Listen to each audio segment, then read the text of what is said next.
তো যেভাবে লিখেছেন আমি সেভাবেই পড়ার চেষ্টা করছি। আমি কনফার্ম হয়ে নিয়েছিলাম, আমি আরও একবার ইমেল করেছি যে এই ঘটনাটি কতটুকু সত্য সেটা জানানোর জন্য। তো আমরা এরকম যাচাই বাছাই করেই নেই প্রতিটি ঘটনা। তারপরে ওই যে শুরুতেই বললাম যে বিশ্বাস করা বা না করা কমপ্লিটলি আপনার ব্যাপার। যেভাবে লিখেছেন সেভাবেই পড়ছি। রাসেল ভাই, আসসালামু আলাইকুম। আমি নাম প্রকাশ করতে ইচ্ছুক না। আমি রাব্বি, বাসা ঢাকার মগবাজারে। আমার ফোন নাম্বার, তারপরে তিনি ফোন নাম্বার দিয়েছেন। স্টুডিওতে এসে এক্সপিরিয়েন্স শেয়ার করার মতো সময় হবে না আমার, তাই অনুরোধ করছি ঘটনাটি পড়ে শোনানোর জন্য। আমার ঘটনাটি যদি ভালো লাগে পড়ে শোনাবেন। জেলা বরিশাল, বাকেরগঞ্জ থানাধীন কবাই ইউনিয়নের একটি গ্রাম শিয়ালখুনি। এই গ্রামের হাই স্কুলের আশেপাশেই একটা বড় গোষ্ঠী বা বাড়ি আছে। এরা আমার আত্মীয় হয় সম্পর্কে। তো আমার এক আত্মীয় বরিশালেই ছিলেন এবং আমরাও বরিশালেই ছিলাম। আমার এক আত্মীয় যেহেতু বরিশালে আছি, তিনি মারা যান কোনো কারণবশত, এবং যেহেতু বরিশালে আছি তার লাশ মানে মানে সে হচ্ছে আত্মীয় হচ্ছে চাচা বা মামা, এরকম চাচা প্লাস মামা এরকম ব্র্যাকেটে লেখা। আজ থেকে 3-4 বছর আগে মারা যান। তখন কোনো কারণবশত আমি এবং আমার মা বরিশালেই ছিলাম। যেহেতু বরিশালেই আছি, তার লাশ না দেখতে গেলেই নয়। সামাজিকতা রক্ষার্থে আমি আর আমার মা সে বাড়িতে গিয়ে উপস্থিত হই। আমরা ছেলে ও পুরুষ মানুষ সবাই বাড়ির ভেতরের উঠোনেই বসেছিলাম, আর বাড়ির ভেতরে সব মহিলারা অবস্থান করছিল। তার লাশ বাড়ির বাইরে এনে উঠোনের এক কোণায় গোসল করানো হচ্ছে, খাটিয়া তৈরি হচ্ছে, কিন্তু তার পাশে আরো একটা খাটিয়াত করা হচ্ছিল। আমি কিছুই বুঝছিলাম না। আর আমাদের বরিশালে খুব বেশি একটা যাওয়া হয় না বলেই সেখানকার কাউকে তেমন ভাবে চিনি না, যদিও রক্তের আত্মীয়। এসব দেখে জিজ্ঞাসাও করতে পারিনি। কে কিভাবে ভেবে বসে কে জানে। পরক্ষণেই ভেবেছিলাম কোনো মহিলাও মারা গিয়েছে হয়তো, যার জন্য লাশ বাইরে আননি, বাড়ির ভেতরেই লাশ রেখেছে। গ্রামের লোকজন আর আবার হাদিসের নিয়ম অনুযায়ী কাজ করে থাকে। পুরুষের লাশ তারপর তার স্ত্রী দেখে না, আবার স্ত্রী জাতির লাশ সব পুরুষ দেখতে পায় না। আমি সেই ভাবনা মাথায় নিয়েই বসেছিলাম, আর এটা ভাবাই স্বাভাবিক ছিল। এরপর লাশ প্রস্তুত হয়ে গেলে জোহরের আজান আমরা শুনতে পাই। সবাই নামাজ পড়ে এসে জানাজা পড়ার প্রস্তুতি নিচ্ছিল। আমি তখন নোটিস করি যে সেখানে মাত্র একটা লাশের জানাজার প্রস্তুতি চলছে। অন্য খাটিয়া কাফনের ওপর সেটার কি হলো মনে খটকা নিয়ে দাঁড়িয়েছিলাম। আমি জানাজা না পড়ে অন্য খাটিয়ার কাছে যাই, গিয়ে পর্যবেক্ষণ করতে থাকি। সবকিছুই সে বেশ স্বাভাবিক ছিল। ওইদিকে জানাজাও শেষ। জানাজা শেষে একটি মাত্র লাশের খাটিয়া নিয়ে সবার সাথে কবরস্থান পর্যন্ত যাই। ডিয়ার লিসেনার, আজকের এই ইমেল এপিসোডটি অনেক ভয়ঙ্কর হতে যাচ্ছে। লিসেনার, যারা আমাদের আরজে রাসেল ভাইয়ার কণ্ঠে ঘটনা শোনেন বা আরজে রাসেল ভাইয়ার ঘটনাকে ভালোবাসেন, তারা অবশ্যই আমাদের চ্যানেলটিকে সাবস্ক্রাইব করবেন। লিসেনার্স, আমরা প্রতিদিন রাত 10টা বাজে আরজে রাসেল ভাইয়ার ভয়ঙ্কর ইমেল এপিসোড বাছাই করে আপনাদের সামনে তুলে ধরে থাকি। তাই আরজে রাসেল ভাইয়ার সকল বাছাই করা ঘটনা শুনতে আমাদের চ্যানেলটিকে সাবস্ক্রাইব তো অবশ্যই করবেন। চলুন, আজকে আপনারা এই ঘটনার মধ্যে 2 থেকে 3টি ঘটনা পাবেন, যেগুলো অত্যন্ত ভয়ঙ্কর ঘটনা। এই ঘটনাগুলো শুনে আমাদেরকে কমেন্ট করবেন যে আজকের বাছাইকৃত ঘটনাগুলো আপনাদের কেমন লেগেছে। চলুন লাইক দিয়ে ঘটনা শুরু করা যাক। দেখি কবরস্থানে পাশাপাশি 2টো কবর খোঁড়া। সেটা দেখে আমার কৌতূহলের মাত্রা তীব্র থেকে তীব্রতর হতে থাকে। কোনোভাবেই আমার মনের খুঁতখুঁতে ভাব দূর হচ্ছিল না। কৌতূহল আমাকে অনেকটাই অন্যমনস্ক করে দিয়েছে। কবর দেয়া হচ্ছিল যখন তিনি হঠাৎই মারা গেছেন এবং তিনি তার বড় ভাইয়ের জানাজাও পড়েছিলেন। পরবর্তীতে দ্বিতীয় খাটিয়ায় করে তাকে নিয়ে যাওয়া হয় এবং পাশের কবরে শায়িত করা হয়। অগ্রিম খাটিয়া তৈরি কবর খুঁড়ে রাখার আসল কাহিনী জানতে পারি আমার আম্মু ও এক ভাইয়ার কাছে। আমার আম্মু আগে জানতো না এসব, সেদিন ওই বাড়িতে গিয়ে জেনেছে, আর ভাইয়া আগে থেকেই সব জানতো। মূল ঘটনা হচ্ছে, এই বাড়িতে একটা রেওয়াজ আছে, এই বাড়িতে যদি কেউ মারা যায় তবে তার দাফন করে আসার পরপরই কিংবা ওই দিনই আরো একজন বা দুইজনের মৃত্যু হবেই। এজন্য কেউ মারা গেলে অন্য একটা লাশ দাফনের সকল ব্যবস্থা করা হয়ে থাকে। অনেক বছর আগে থেকেই নাকি এইরকম মৃত্যু হয়ে আসছে, মারা গেলে 2-3 জন একদিনেই মারা যাবে। এর কারণ কি সেটা আমি জানতে পারিনি। হয়তো সামনের কোনো একটা সময়ে আবার শুনতে পারবো কে কে মৃত্যুবরণ করেছে। ঘটনাটি আমার আত্মীয়ের বাড়ির ঘটনা। আমি জায়গার নাম উল্লেখ করে দিয়েছি, খোঁজ নিয়ে দেখতে পারেন। ভালো থাকবেন। ঘটনাটি যদি ভালো লেগে থাকে পড়ে শোনাবেন। তো এই ছিল ঘটনা, খুবই অদ্ভুত। আমারও ভাবতে খুব সময় লেগেছে যে একটি বাসা থেকে যখন কেউ চলে যান তখন আরো একজনকে, মানে সবাইকেই, আত্মীয় স্বজন সবাইকেই মনে মনে প্রস্তুতি নিতে হয়, হয়তো আমারও যাওয়ার সময় চলে এসেছে। ও মারা গেলেন, মানে একজন মারা গেলেন, সুতরাং যে কেউ, পরিবারের যে কেউ বিনা কারণে মারা যাবেন, এই রেওয়াজ নাকি বহুদিন থেকে চলে আসছে। কি অদ্ভুত ব্যাপার না?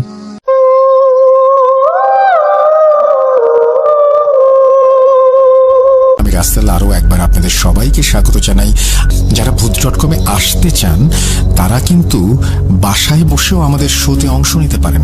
আপনার ঘটনাটি রেকর্ড করে ফেলবেন, তো রেকর্ড করে ফেলুন। আপনাদের প্রত্যেকের হাতে স্মার্ট ডিভাইস রয়েছে এবং সেই মোবাইল ফোনের মাধ্যমে কিন্তু আপনারা আপনাদের ঘটনা রেকর্ড করে অ্যাটাচ করে পাঠিয়ে দিতে পারেন ইমেইলের মাধ্যমে। তাহলেই আর কোনো ঝামেলা নেই।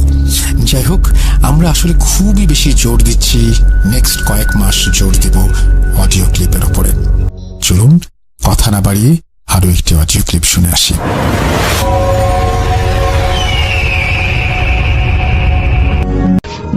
এমন একটি ঘটনা আমি আজকে আপনাদের সামনে উপস্থাপন করব। ঘটনাটির সময়কাল 1968 সালের দিকে, 68 বা 69 এমন একটা সময় আর কি, এক্সাক্ট সালটা বলতে পারছি তো, এই 2 সালের মধ্যে কোন একটা হবে। ঘটনাটি আমার এক আঙ্কেল বলেছেন। ঘটনাটি যার সঙ্গে ঘটেছিল ওনার নাম হচ্ছে সনাতন ডাক্তার, ওনার নাম হচ্ছে সনাতন দা। তো সবাই তাকে সনাতন ডাক্তার নামে চিনতেন আর কি। আজকে রাজবাড়ী যে মাছ বাজার রয়েছে, মাছ বাজার মেইন যে বাজারটা রাজবাড়ী জেলা সদরের, তো ওই মাছ বাজারের ঠিক কাছেই একটা ছোট্ট টিনের একটা দোকান ছিল, মানে একটা ডিসপেন্সারি, হোমিওপ্যাথির একটা ডিসপেন্সারি ছিল। তো উনি এটা চালাতেন। আসলে ডাক্তার হিসাবে ওনার তেমন কোনো খ্যাতি ছিল না, রোগী টুগী খুব বেশি উনি পেতেন না। তবে ভালো মানুষ হিসাবে ওনার একটা বিশেষ খ্যাতি ছিল, সৎ, পরোপকারী, সহজ সরল মানুষ হিসাবে এবং নিরেট ভদ্রলোক বলতে যেটা বোঝায়, উনি তেমনই একজন মানুষ ছিলেন সনাতন ডাক্তার। তো কিন্তু রোগী ওরকম পেতেন না, ওরকম পরিচিত উনি ছিলেন না। টুকটাক আসতেন, ওনার বাড়ি ছিল রাজবাড়ির কুঠিপাচুরিয়া গ্রামে। তো ওনার একটা বাইসাইকেল ছিল, প্রতিদিন উনি আসতেন, এই প্রায় 10-12 কিলোমিটার পথ পাড়ি দিয়ে উনি আসতেন। আবার মাগরিবের পরপরই, কারণ তখনকার সময় কিন্তু এদিকে ইলেকট্রিসিটি অতটা ছিল না, থাকলেও খুব আর কি, ওই সময় সেই মুক্তিযুদ্ধের আগে। তো এই জন্য সন্ধ্যার পরে মানুষজন ওই সময় থাকতো না ওইদিকে, এই জন্য উনি বাড়ি চলে যেতেন সাইকেল নিয়ে। আর ওনার দোকানেও একজন কম্পাউন্ডার ছিলেন, ওর বাড়ি রাজবাড়ির প্রপারেই, তবে সে এখন কোথায় আছে আমি জানি না, আমি তার কোনো সন্ধান পাইনি। তার নাম ছিল আব্দুর রহিম, সে ওনার দোকানের কম্পাউন্ডার ছিলেন আর কি। তো যেটা করতেন, সনাতন ডাক্তারের ওই দোকানের চাবি থাকতো 2টা, তো উনি একটা চাবি নিয়ে চলে যেতেন, আর আব্দুর রহিম একটু পরে দোকান বন্ধ করে দিতেন, যেহেতু তার বাসা কাছেই, এই জন্য সে ওই দোকানটা পরে বন্ধ করে সে বাড়িতে যেত। তো একবার কি হয়েছে, শীতকালের সময় তো ঠিক মাগরিবের একটু আগ দিয়ে একজন লোক এসেছে, যে সনাতন ডাক্তারকে বলতেছেন, ডাক্তার সাহেব আমার বাড়িতে একটা রোগী আছে, চলেন, আপনাকে একটু যেতে হবে কষ্ট করে।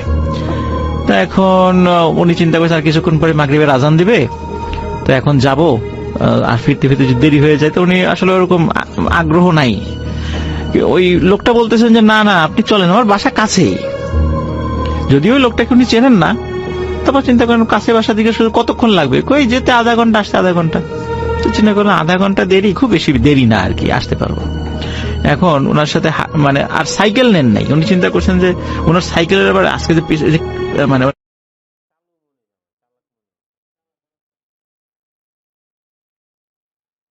যেটা সাধারণত কেউ বসতে পারে, ওনার ওইটা খুব নড়বড় ছিল। চিন্তা করেন যে এই লোকটাকে বসালে তো সাইকেলটা ভেঙে যেতে পারে।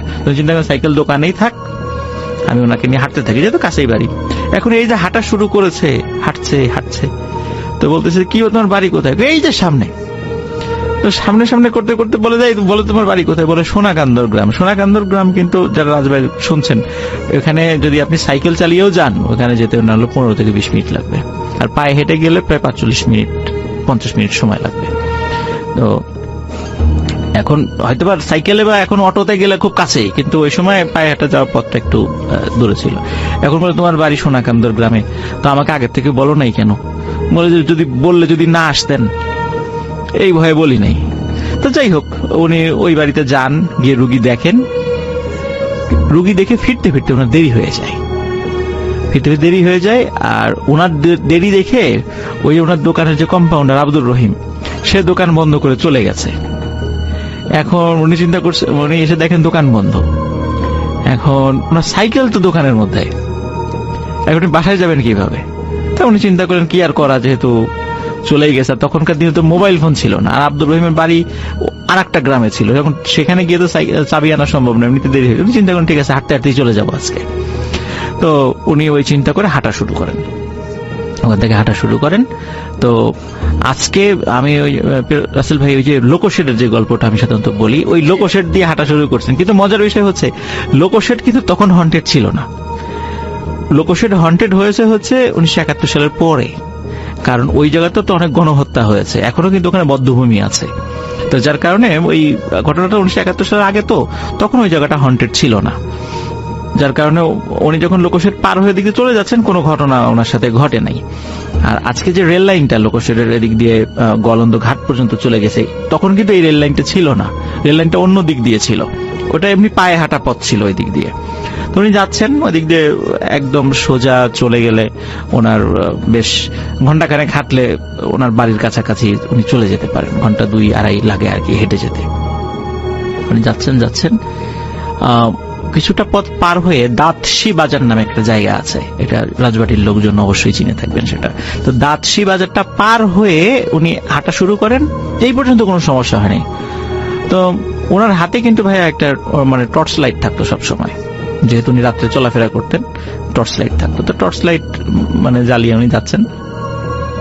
হঠাৎ ওনার মানে পথের সামনে মানে একটা মাঝারি আকৃতির একটা বিড়াল সামনে পড়ে, বিড়াল। তো বিড়ালটি ওনার পথ আগলে দাঁড়িয়ে আছে, বিড়ালটি সরে না, এবং উনি বিড়ালটিকে সাইড কেটে চলে যাওয়ার চেষ্টা করলো, বিড়ালটি আবার সামনে চলে আসে। তো উনি রাসেল ভাই উনি ডাক্তার মানুষ ছিলেন, তো বিজ্ঞান মনস্ক ছিলেন। উনি এসব জিন ভূত প্রেত এগুলো আবার বিশ্বাস করতেন না, আর ওনার সাথে কখনো কোনো ঘটনা ঘটেও নাই। স্বাভাবিকভাবে ওনার বিশ্বাস করার আসলে কথাও না, এরকম একটা মেন্টালিটি ওনার ছিল যে এগুলা সব মনের ভুল আর কি। বিড়াল যেহেতু সামনে এসেছে, তো উনি এই বিড়ালটিকে সরিয়ে দেওয়ার চেষ্টা করছিলেন। তো বিড়ালটি সরে না, উনি যেদিক দিয়ে যাওয়ার চেষ্টা করে বিড়ালটি বারবার পথ আগলে দাঁড়ানোর চেষ্টা করছে। তো একটা পর্যায়ে বিড়ালটিকে উনি মানে একটা লাঠি নিয়ে ধাওয়া করেন। তো বিড়ালটি একটু সাইডে সরে যায় ভয় পেয়ে, আবার উনি হাঁটা শুরু করেন। এরপরে বিড়ালটি কি ওনার পা জড়িয়ে ধরছে বারবার, কিছুতেই মানে যেতে দিতে যাচ্ছে না সামনের দিকে। তো উনি আরো বিরক্ত হয়ে মানে পা ঝাড়ি দিয়ে বিড়ালটিকে দূরে ফেলে দেন। এরপরে দেখেন বিড়ালটি হেঁটে কোন দিক জন্য চলে গেল, আর তাকে ওই বিড়ালটিকে আর দেখেনি। উনি সামনে হাঁটা শুরু করেন। এরকম 15-20 মিনিট হাঁটার পরে হঠাৎ দেখে যে একজন মহিলা, দূর থেকে দেখছেন একজন মহিলা সামনে সাদা কাপড় দিয়ে কিছু একটা ঢেকে রেখেছে আর কান্নাকাটি করছে, নাকি সুরে কান্নাকাটি করছে। তো উনি যত কাছে যাচ্ছেন মানে ভয়াবহ রকমের দুর্গন্ধ ওনার নাকে আসছে, মানে এত দুর্গন্ধ যে শেষ পর্যন্ত নাকে মানে কাপড় দিয়ে সামনে গেছেন। যে বলছেন এই কি হয়েছে, আপনি কাঁদছেন কেন? তো উনি বলছেন যে আমার ছেলে মারা গেছে। তো বলছে ছেলে মারা গেছে, তো এটা কি আপনার ছেলে? বলে হ্যাঁ ছেলে। তো কখন মারা গেছে? বলে আজ সকালে মারা গেছে। তখন উনি বলছেন যে দেখি তো আপনার ছেলের লাশটা দেখি তো। ওই মহিলা ওই কাপড়টা সরান, তো দেখেন যে লাশটা মানে একটা পা ওই মাটিতেই আটকে গেছে, মানে কি বলবো, মানে প্যারালাইজড হয়ে যাওয়ার মতো অবস্থা। তারপর উনি অনেক চেষ্টা করে কষ্ট করতে করতে করতে করতে ব্রিজের উপর ওঠে। ব্রিজে ওঠার পরে উনি যখন নামতে যাবেন, নামার পথটা তো রাসেল ভাই একটু ঢালু, নামতে যাওয়ার সময় উনি ওই হুমড়ি খেয়ে পড়ে যান সামনে। উনি যখন পড়ে যান, ওনার হাতে কিন্তু টর্চ লাইট ছিল, তখনও হাতে টর্চ লাইটটা ধরা। তো উনি তখন সামনের থেকে যখন মাটির সাথে পড়ে গেছেন সামনে, উনি খেয়াল করছেন সামনে থেকে কি যেন একটা আসছে, দুইটা জিনিস। উনি চাঁদের আলোতে যতটুকু বুঝতে পেরেছেন বড় আকৃতির দুইটা কাকড়া। কিন্তু রাসেল ভাই উনি যখন টর্চ লাইট জ্বালিয়েছেন তখন দেখে যে কবজি থেকে নিচে যে আমাদের মানে হাতের পাঞ্জা সহ 5 আঙ্গুল, যেটা এই আঙ্গুল 5 আঙ্গুল দিয়ে কি দুইটা হাত জাস্ট হাতের কবজির নিচের অংশ সামনের দিকে এগিয়ে আসছে। উনি টর্চ লাইট জ্বালিয়ে দেখেছেন। তখন উনি ভয় পেয়েছেন, কিরে এই হাত কিভাবে আসলো? হাতের কবজির নিচের অংশ আছে কিন্তু বডিটা নাই। তখন আর একটা বিষয়, যে ওই যে লাশের যে একটা বিকট গন্ধ উনি পেয়েছিলেন না, ওই গন্ধ তো ক্রমশ ওনার কাছে আসছে। উনি তখন চিন্তা করেন যে আমি একটু আগে একটা লাশ দেখে আসছি, হাতের কবজি ছিল না, দুই হাতের 2 কবজির নিচের অংশ ছিল না, লাশটা ছিল মানে পচে যাওয়া লাশ, মানে খুব দুর্গন্ধ ছিল। মনে হচ্ছে যে ওই যে 2টা হাত এগিয়ে আসছে, ওই হাতের দেখে উনি দূর থেকেই বুঝতে পেরেছেন যে এই হাতটা ঠিক ওই যে পচে যাওয়া হাতের মতো এবং খুব দুর্গন্ধ হচ্ছে। উনি ওই সময় হচ্ছে ভয় পান এবং উনি মানে শরীরের সমস্ত শক্তি সঞ্চয় করে উঠে দাঁড়ান। উঠে দাঁড়িয়ে মানে উনি যখন সামনের দিকে যাবেন, অর্থাৎ পিছন দিকে যাওয়ার সুযোগ নেই, সামনের দিকে ওনার বাড়ি, সামনের দিকে যাচ্ছেন, ওই হাতগুলো মানে বারবার ওনার সামনে এসে ওনার পথ আগলে দাঁড়াচ্ছেন। তারপরও যখন উনি ওই হাতকে ওভারটেক করে চলে যাওয়ার চেষ্টা করেছেন, তখন ওই 2টা হাত ওনার পা চেপে ধরেছিল। এরপর উনি মানে ওনার ধর্মের যে মন্ত্র আছে, শ্লোক আছে, সেগুলো উচ্চস্বরে পাঠ করতে থাকেন আর সৃষ্টিকর্তার নাম জপতে থাকেন। এটা করতে করতে উনি মানে সমস্ত শরীরের শক্তি দিয়ে উনি দৌড়ানো শুরু করেন। ওই হাত যে কোথায় গেছে, কি হয়েছে উনি আর বলতে পারেন না। হ্যাঁ, আর ছিল না তার সাথে। কিছু দূর সামনে গিয়ে একটা মানুষের সাথে উনি ধাক্কা খান। তো ধাক্কা খান তখন ওই লোকটা বলে ওঠে, এই আপনি চোখে দেখেন না? তখন বলে, আরে রহিম তুই এখানে কি করিস? বলে, ও দাদা আপনি, আপনার দেরি দেখে আমি দোকান বন্ধ করে দিছি। তো চিন্তা করলাম যে আমার তো আবার আগামীকালকে একটা জরুরি কাজ আছে, দোকানে তো আসতে পারবো না। তো চিন্তা করলাম যে আপনার কাছে তো চাবি নাই, তো আপনার বাড়িতে এসে চাবিটা দিয়ে যাই। তো এই জন্য আমি আপনার বাসার আসার চেষ্টা করতেছিলাম, মানে আসছিলাম আর কি। তো তুই সাইকেল নিয়ে আসিস নাই কেন? হেঁটে হেঁটে আসছিস কেন? ও বলে যে আমি সাইকেল ভালো চালাইতে পারি না। এই কথাটা শুনে ওনার একটা অবাক লাগে, কিন্তু আব্দুর রহিম কিন্তু খুব ভালোই সাইকেল চালাইতে পারতো, কিন্তু ও বলছে যে আমি ভালো সাইকেল চালাইতে পারি না। তো আচ্ছা ঠিক আছে, আসছি যখন চল, এই যে একটু আগে এই ঘটনা ঘটছে। তখন আব্দুর রহিম বলছে যে যাক, আল্লাহ বাঁচিয়ে দিয়েছেন আপনাকে, কোনো বিপদ আপদ হয় নাই, রাতের বেলা চলাফেরার ক্ষেত্রে একটু সতর্ক থাকবেন। এই কথা বলে মানে আব্দুর রহিমের সাথে বিভিন্ন গল্প টল্প করতে করতে ওনার বাড়ির কাছে চলে আসে। তখন সনাতন ডাক্তার উনি বলতেছেন যে রহিম চল বাড়িতে চল, তোর দিদি রান্না বাড়া করছে, একবার খাওয়া দাওয়া কর, আজকে থেকে যা, অনেক রাত হয়ে গেছে। তো বলে না না, আমার আগামীকালকে কাজ আছে, আমি থাকতে পারবো না, আমি বাড়িতে যাব না, আপনি যান, এই চাবিটা রাখেন, দোকানের চাবি, আমি চলে গেলাম। বলে না, তা কি হয় নাকি, বাড়িতে যাবি না কেন? কিছুতেই সে বাড়িতে ঢোকে না। তো যখন উনি চিন্তা করেন যে এত রিকোয়েস্ট করলাম, যেতে চাচ্ছে না, উনিও একটু বিরক্ত হন, মন খারাপ করেন, এত রিকোয়েস্ট করা যাচ্ছে না, তো ঠিক আছে তাকে বিদায় দিয়ে দেন, সেও চলে যায়। তো উনি বাড়িতে যাওয়ার পরে ওনার স্ত্রীকে সব ঘটনা খুলে বলেন। খুলে বলার পরে যদিও ভয় পেয়েছিলেন, তারপরে ওই যে আব্দুর রহিম পথের একটা জায়গার সঙ্গ দিয়েছিলেন আর কি, ভয়টা অনেকটা কমে গিয়েছিল আর কি। খুব যে ভয় পেয়ে একদম জ্বর চলে আসছে বিষয়টা এরকম না। পরের দিন উনি দোকানে গেছেন, ওনার যে ডিসপেন্সারি সেখানে গেছেন। যার পর দেখে আব্দুর রহিম দোকান খুলে বসে আছে। কিরে আব্দুর রহিম, তুই না বললি যে কালকে মানে আজকে আসবি না? বলে যে আপনাকে আমি কখন বললাম আজকে আসবো না? আপনার সাথে তো আমার দেখাই হয় নাই। তখন উনি বলছে, কি বলিস দেখা হয় নাই? কালকে রাত্রে না তোর সাথে আমার ধাক্কা লাগলো, তারপর গল্প করতে করতে গেলাম, তুই আমাকে দোকানের চাবি দিলে, এই যে চাবি, এই যে আমি চাবির সাথে নিয়ে আসছি। বলে, আরে এই চাবি আপনি পেলেন কোথায়? আমি তো এই চাবি কালকে দোকানে রেখে চলে গেছি, আপনার দেরি দেখে দোকান টোকান তালা মেরে চলে গেছি, চাবি তো দোকানের মধ্যেই ছিল। চাবি আপনি পেলেন কোথায়? চাবি তো আমি আপনাকে দেই নাই, আর আমি তো দোকান তালা মেরে আমি তো বাড়িতে চলে গেছি। তখন উনি চিন্তা করেন, তাহলে আমার ওই পথ, পুরো পথ সঙ্গ দিল কে? এইটার মানে রহস্য উনি আর উদ্ধার করতে পারেন নাই রাসেল ভাই। উনি স্বাধীনতার পূর্বেই, যখন মোটামুটি আমাদের দেশে একটু বিভিন্ন সমস্যার সৃষ্টি হয়, উনি ওই সময়ই মানে ওনার ওনার ফ্যামিলির অন্যান্য মেম্বার যারা, তারা নদিয়া অঞ্চলে থাকতেন। উনি ওই সময় ওনার জমি জমা বিক্রি করে দিয়ে চলে গিয়েছিলেন আর কি, আর ফেরত আসেন নাই কখনো, যার কারণে উনি এখনো বেঁচে আছেন কিনা আমরা জানি না। তবে একটা বিষয় রাসেল ভাই, আমি এই ঘটনার থেকে একটা বিষয় আমি মানে শিক্ষা পেয়েছি বা আমি বুঝতে পেরেছি, আশা করি লিসেনারও বুঝতে পারবেন, সেটা হচ্ছে যে এই যে সনাতন ডাক্তার যিনি, উনি একজন খুবই পরোপকারী ভালো মানুষ ছিলেন। রাত্রেবেলা হয়তোবা চলার পথে উনি বিপদে পড়েছেন, কিন্তু দেখেন আব্দুর রহিম সেজে কোনো একজন তাকে হেল্প করেছে, হয়তোবা আল্লাহ তাকে পাঠিয়েছেন। তো যারা মানুষের উপকার করে, মানুষের কল্যাণ কামনা করে, তারা যদি কখনো বিপদে পড়েও, সে প্যারানর্মাল বিষয় হোক আর যেটাই হোক, সে যে ধর্মের লোকই হোক, আল্লাহ তাআলা অবশ্যই তাকে সাহায্য করবেন। যেভাবে সাহায্য করা প্রয়োজন আল্লাহ তাআলা অবশ্যই তাকে সাহায্য করবেন। তো এই ঘটনাটা ছিল জাস্ট এক রাতেরই ঘটনা। এরপরে ওনার সাথে আর কোনো ঘটনা ঘটেছে বলে জানি না। এই এক রাত্রেই রাসেল ভাই এই ঘটনাটি ঘটেছিল। এটি ছিল ঘটনা ছিল।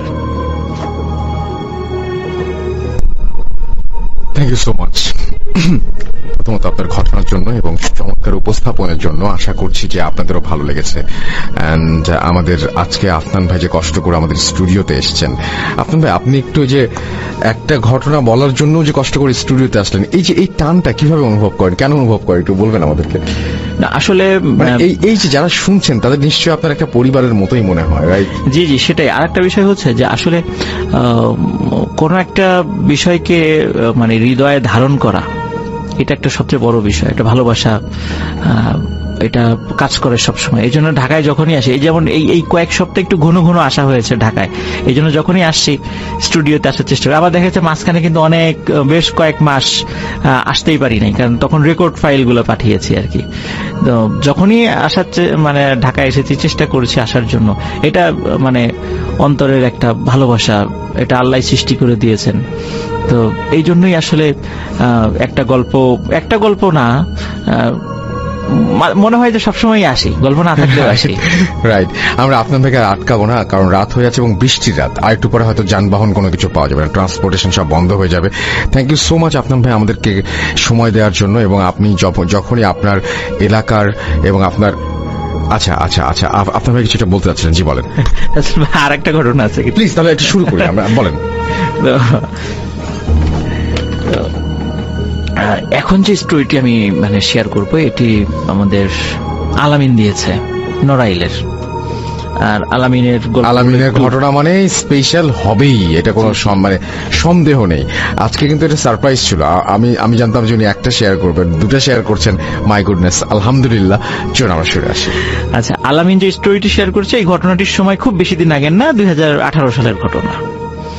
এটি 4 বন্ধুকে কেন্দ্র করে। এটি ওই নড়াইল জেলার লোহাগাড়া উপজেলার লাহুরিয়া ইউনিয়নের একটা জায়গা আছে, এটাকে পশ্চিমপাড়া বলে আর কি, পশ্চিমপাড়া। তো এই পশ্চিমপাড়ায় 4 বন্ধু আছে। একজন নাম হৃদয়, রমজান, রিয়াজ এবং তাজরুল। তো হৃদয় মাদ্রাসায় লেখাপড়া করত, রমজান এবং রিয়াজ স্কুলে পড়তো, আর তাজরুল লেখাপড়া ছেড়ে দিয়েছিল।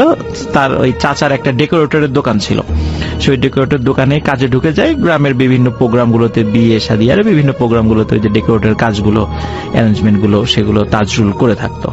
তো লেখাপড়া সে ছেড়ে দিল। এই 4 জন বন্ধু সবসময় একসাথে চলাফেরা করতো। তারপরে বিভিন্ন কালচারাল প্রোগ্রামগুলোতে একসাথে তারা দেখতে যেত, খেলাধুলা একসাথে করতো, মানে সবসময়। আর বাসাও তো একদম পাশাপাশি ছিল, এজন্য সবসময় তারা একসাথে উঠা বসা, আর বয়সও সেম। তো যে ঘটনাটি মানে সূত্রপাত যেটা ঘটে সেটা হচ্ছে শীতকালে, 2018 সালের শীতকালে। আমরা জানি যে শীতকালগুলোতে সাধারণত আমাদের গ্রামগঞ্জে উন্মুক্ত যে কালচারাল প্রোগ্রামগুলো, ধর্মীয় প্রোগ্রাম বলেন বা অন্যান্য প্রোগ্রাম বলেন, উন্মুক্ত যেগুলা ওপেন জায়গাগুলোতে হয়, সেগুলো শীতকালে হয়ে থাকে, ঝড় বৃষ্টি যেহেতু থাকে না। তো ওই সময় ওয়াজ মাহফিল গুলা কিন্তু বেশি হয় আমাদের দেশে শীতকালে। তো এরা আবার ওয়াজ মাহফিলে মাঝে মাঝে যাওয়ার চেষ্টা করত। তো এমনই অনেকদিন ধরে চলে আসা একটা ওয়াজ মাহফিল, এইটার যে নামটা সেটা হচ্ছে যে আরাজি মন্ডল কাজী মাহফিল নামে সেটা পরিচিত। হয়তো ওই গ্রামের যারা আছেন মানে তারা হয়তো বা শুনে থাকবেন। আমি যেহেতু যাই নাই, আমি ঠিক বলতে পারছি না আর কি। অনেক আর এই যে স্ট্রিট আমি শেয়ার করতে যাচ্ছি, এখানে অনেকগুলো গ্রামের নাম চলে আসবে আর কি, অনেক প্লেস গুলার নাম চলে আসবে। তো যার কারণে এটা আমার মেমোরাইজ করতে একটু মানে কষ্ট হয়েছিল রাসেল ভাই। যাই হোক, তো আরাজি মন্ডল কাজীর যে মাহফিলটা, এই মাহফিলে তারা যাওয়ার জন্য মনস্থির করেন। তো নির্দিষ্ট দিন রাত 8টার দিকে তারা বাসা থেকে বের হন। তো বের হওয়ার পরে এই 4 জনই আলোচনা করে যে আচ্ছা, কামারপাড়া নামে আর একটা জায়গা আছে, ওইখানে আর গ্রাম আছে আর কি।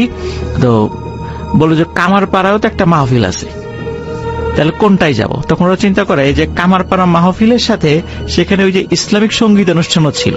তো ওরা যেহেতু একটু কালচারাল মাইন্ডেড ছিল, ওরা চিন্তা করলো ঠিক আছে, তাহলে মাহফিলও শুনলাম, ইসলামিক গানও শুনলাম, ওখানে একজন নাম করা ইসলামিক সঙ্গীত শিল্পীও আসবেন, তাকেও দেখলাম, 2 কাজই হলো আর কি একসাথে।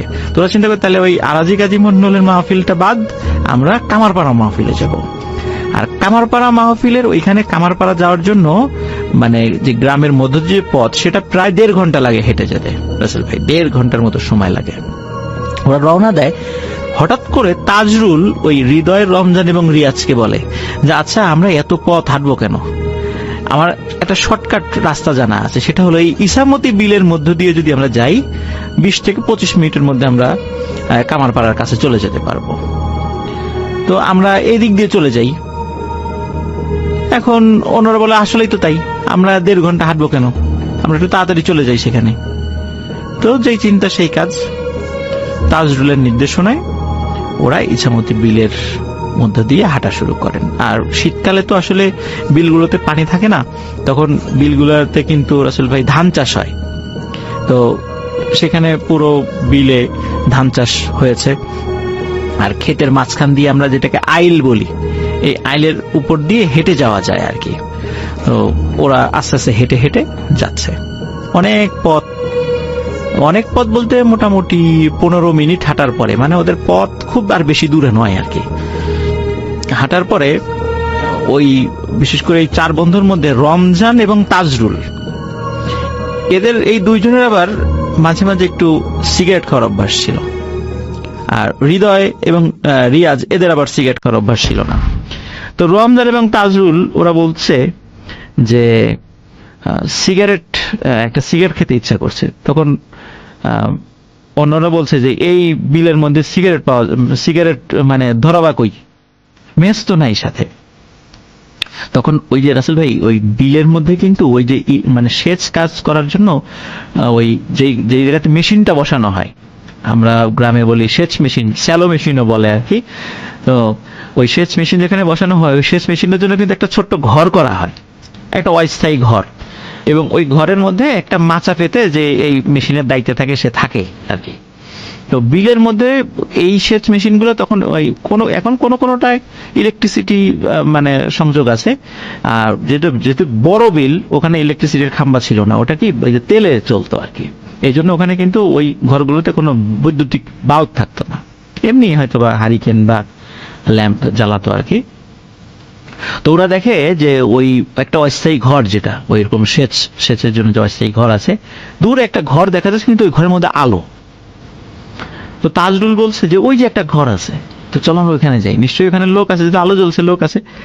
আর আলো মানে হচ্ছে সেখানে তো অবশ্যই কোনো কুপি বা হারিকেন বা কিছু একটা জ্বালানো থাকে। উনি তো এত দ্রুত চলতে পারেন না, উনি তো স্ক্র্যাচে করে চলেন। আর এই আইলের উপর দিয়ে আমরা দুই পা দিয়ে হাঁটতে কষ্ট হয়, তো উনি স্ক্র্যাচে ভর করে এত তাড়াতাড়ি কোথায় চলে গেলেন। তো ওরা বুঝতে পারে যে ওরা একটা বিপদে পড়ে গেছে, বড় ধরনের একটা বিপদ।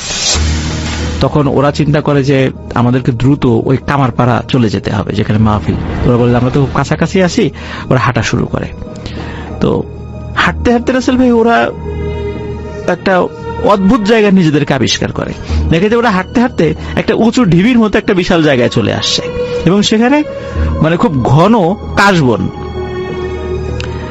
ওরা বলে কি ব্যাপার, আমরা এখানে চলে আসলাম কেন কাশবন? এবং কাশবনের মধ্যে ওরা 4 জন হারিয়ে যায়। কিন্তু হারালেও যেহেতু ওরা ওইখানেই ছিল, ওরা চিৎকার চেঁচামেচি করে নাম ধরে ডাকতে ডাকতে ওরা নিজেদেরকে আবার একত্র করে। কাশবনে রাসেল ভাই ওরা যখন আসে তখন ওরা নিজেদেরকে আবিষ্কার করে এটা আসলে শুধু একটা উঁচু ঢিবি বা কাশবনের একটা ঢিবি না, এটা হচ্ছে একটা শ্মশান। সেটা হচ্ছে যখন মানে বর্ষাকাল থাকে তখন ওই অত্র এলাকার যারা সনাতন ধর্মাবলম্বী যারা আছেন তাদের মধ্যে কেউ মারা গেলে তখন তো আর ওই লাশ পোড়ানোর জন্য মানে যে অ্যারেঞ্জমেন্ট গুলো নিচু জায়গায় বর্ষাকালে এটা তো সম্ভব নয়। তখন তারা কি করতো, ওই উঁচু জায়গায় নিয়ে আসতো। ওই বিলের মধ্যে ওই জায়গাটা উঁচু ছিল, তো ওখানে লাশ নিয়ে এসে ওখানে মানে লাশ পোড়াতো আর কি। তো ওইখানে ওরা দেখে যে এরকম বিভিন্ন ওই কাঠ কয়লা পড়ে আছে, বিভিন্ন জায়গায় ছড়িয়ে ছিটিয়ে আছে বিভিন্ন জায়গায়। ওরা বুঝতে পারে যে এটা তো শ্মশান, এবং আগে থেকেই তো ওরা শুনেছিল, রাত্রেবেলা বুঝতে পারে নাই সেটা। ওরা ওখানে চলে এসেছে। দ্রুত ওরা 4 জন সেখান থেকে নেমে আবার অন্যদিকে হাঁটা শুরু করে। 15 থেকে 20 মিনিটের মাথায় ওরা আবার নিজেদেরকে আবিষ্কার করে আবার ঠিক ওইখানেই চলে আসছে। ওরা বলে যে কি ব্যাপার, আমরা আবার এখানে কিভাবে চলে আসলাম? ওরা আবার সেখান থেকে নেমে যায়, নেমে আবার হাঁটা শুরু করে। আবারও রাসেল ভাই পরপর 3 বার একই ঘটনা ঘটে। ওরা বারবার ওই শ্মশানের ওই ঢিবির ওইখানে চলে আসছিল। হৃদয় যেহেতু মাদ্রাসায় লেখাপড়া করত, ও তখন উচ্চ স্বরে কোরআন তেলাওয়াত করতে থাকে। ও বুঝতে পারে যে আমরা আজকে আমাদের হয়তো বা বড় ধরনের কোনো ক্ষতি হয়ে যাবে। উচ্চস্বরে কোরআন তেলাওয়াত করতে করতে ওইখান থেকে নেমে আসে 4 জনই, মানে হৃদয় কোরআন তেলাওয়াত করে, অন্য 4 জন 3 জন সাথে থেকে নেমে আসে। তখন রাসেল ভাই আর ওরা ব্যাক করে ওই জায়গায় ওই গোলক ধাঁধায় পড়ে আর ফেরত আসেনি। ওরা ওই মেইন রাস্তায় উঠে যায়, যেখান থেকে ওরা ওই কামারপাড়া মাহফিলে যায়। সেখানে গিয়ে দেখে এক অদ্ভুত ঘটনা। সেটা হলো গিয়ে দেখে যে মাহফিল শেষ। ওই প্যান্ডেলের দায়িত্বে যারা ছিল তারা ওই সব বাঁশ খুঁটি কাপড় এগুলো গুছাচ্ছে। ওরা বলে কি ব্যাপার, মাহফিল কি হইলো? বলে মাহফিল তো শেষ। বলে মাহফিল শেষ মানে রাত 8টায় রওনা দিলাম, বড় জোর 1.5 ঘন্টা লাগছে আমাদের আসতে এই বিলের মধ্যে এত ঝামেলার পরও, তো মাহফিল শেষ হয় কি? এখন তো 9:30 বাজার কথা। বলে তোমাদের কি মাথা খারাপ হয়েছে? এখন বাজে রাত 2:30। ওরা চিন্তা করে যে সর্বনাশ, আমরা এত সময় কি করলাম, কিভাবে চলে গেল? ওরা কিছুতেই বুঝতে পারছে না যে আমরা এত সময় কিভাবে পার করে দিলাম। তো যাই হোক, ওরা যেহেতু ওদের শরীরে কাদা টাদা লেগেছিল আর এত ছোটাছুটির কারণে ওদের প্রচন্ড ক্ষুধা লেগেছিল, কিন্তু মাহফিল যেহেতু শেষ হয়ে গেছে, মাহফিল উপলক্ষে কিন্তু ছোট ছোট খাবারের দোকানগুলো বসে। তো আসলে কোনো দোকানও ছিল না, কিন্তু তখন 2টা দোকান ছিল, একটা ঝালমুড়ির দোকান আর একটা পাপড় ভাজা। যে পাপড় ভাজা এখন তো আসলে পাওয়া যায় না এভাবে। তো ওরা কি করবে, মানে খুব ক্ষুধা লাগছে, ওরা প্রচুর পরিমাণে ঝালমুড়ি এবং পাপড় ভাজা খায়। আর আমরা তো জানি রাসেল ভাই ওই ভাজা পোড়া খেলে নাকি দুষ্টু জিনেরা পিছু লাগে, এটাও কিন্তু একটা বিষয়। যাই হোক, ওরা মানে খাওয়ার পরে মানে একটু মনে করে দিই যে অনেকে বলে যে ভাজা পিঠা, জি জি জি জি, ভাজা মাছ, জি জি। তো ওরা চিন্তা করে যে যাই হোক মাহফিল তো শেষ, কি আর করা, আমরা তো এখানে অ্যাটেন্ড করতে পারলাম না, এখন তো বাড়ি ফিরে যেতে হবে। তো বাড়ি ফেরার জন্য নিশ্চয়ই আর ওই ইসামতি বিলের মধ্যে দিয়ে যাবে না, পথ ঘোরা হলেও অবশ্যই তারা গ্রামের ওই 1.5 ঘন্টার রাস্তা দিয়েই যাবে। তো ওরা রাস্তা দিয়ে যাওয়া শুরু করে। এইখানে রাসেল ভাই একটা কথা বলি, সেটা হচ্ছে যে এই পথ দিয়ে যাওয়ার সময় কিন্তু ভয়ানক কয়েকটা জায়গা পাড়ি দিতে হয়, হন্টেড জায়গা। যেমন ওখান থেকে কামারপাড়া দিয়ে আসতে গেলে কল্যাণপুর নামক একটা জায়গা পাড়ি দিতে হয়। ওখানে মোটামুটি ওটা সনাতন ধর্মাবলম্বী অধ্যুষিত এলাকা আর কি। ওখানে শ্মশানও আছে, এই শ্মশানের পাশ দিয়ে যেতে হয়। তো ওরা শ্মশানের পাশ দিয়ে যায়, কোনো প্রবলেম হয়নি। এরপর একটা হন্টেড পরিত্যক্ত জমিদার বাড়ির পাশ দিয়ে যেতে হয়, সেখান দিয়ে যায়, সেখানেও কোনো প্রবলেম হয়নি। অনেক পুরাতন একটা বট গাছ রয়েছে, সেই বট গাছের পাশ দিয়ে যায়, সেখানেও কোনো প্রবলেম হয়নি। এরপরে সে একদম ওদের বাড়ির কাছে তালুকপাড়া নামে একটা জায়গা আছে, তালুকপাড়া। ওইখানে চলে আসে, মানে একদম বাসার কাছে চলে আসছে, এরপরে পশ্চিম পাড়া আর কি। তালুকপাড়ার একদম শেষ মাথায় চলে আসে, এরপরে পশ্চিম পাড়া যেখানে ওদের গ্রাম। তো ওইখানে একটা ছোট একটা বাঁশঝাড় রয়েছে। তো ওই বাঁশঝাড়ের যখন কাছে চলে আসে, তখন তাজরুল চিন্তা করে বাড়ির কাছেই তো চলে আসছি, আর তো আমাদের কোনো ভয় নাই। তখন ও তো জানে যে বাঁশঝাড়ে কখনো ওই যে দুষ্টু জিনপরি থাকে। তো তখন বলতেছে, মানে ও একটু সাহস করে দুষ্টামি করে বলছে আর কি, যে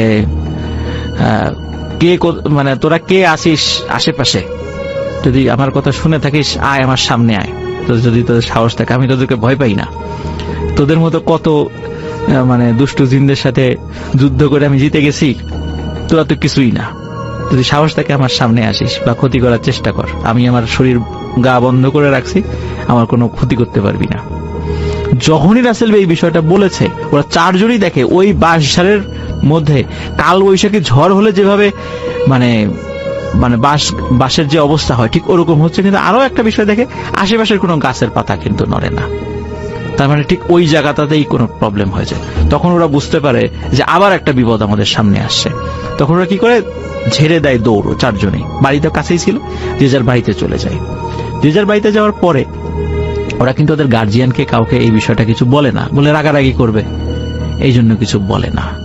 তো যাই হোক, মনে হতে পারে ঘটনা এখানেই শেষ, আসলে কিন্তু রাসেল ভাই ঘটনার শুরুটাই এখন থেকে, মানে এই ঘটনার পর থেকে। তো এর ঠিক পরের দিন যে ঘটনাটা ঘটে সেটা হচ্ছে, পরের দিন রাতের বেলা ওই যে তাজরুল যে ছেলেটা, যে ওই যে বলেছিল যে ভয়টাই পাই না কিছু এই সেই, তো তাজরুল ছেলেটা ওর আরো যে দুই বন্ধু আছে, যে হৃদয়, রমজান, রিয়াজ, আরো যে 3 বন্ধু আছে, এদের মধ্যে মানে 3 জনকে দাওয়াত দেয়, পিকনিকের দাওয়াত, যে একটা রাত্রে আমরা একটা রান্না বাড়া করবো, পিকনিক করবো আর কি।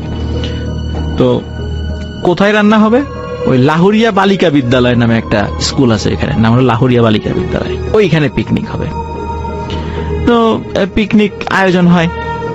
কোনো কারণে এই 3 বন্ধুর মধ্যে রমজান নামে যে ছেলেটা, এই পিকনিকে যায় নাই, গিয়েছিল হৃদয় এবং রিয়াজ।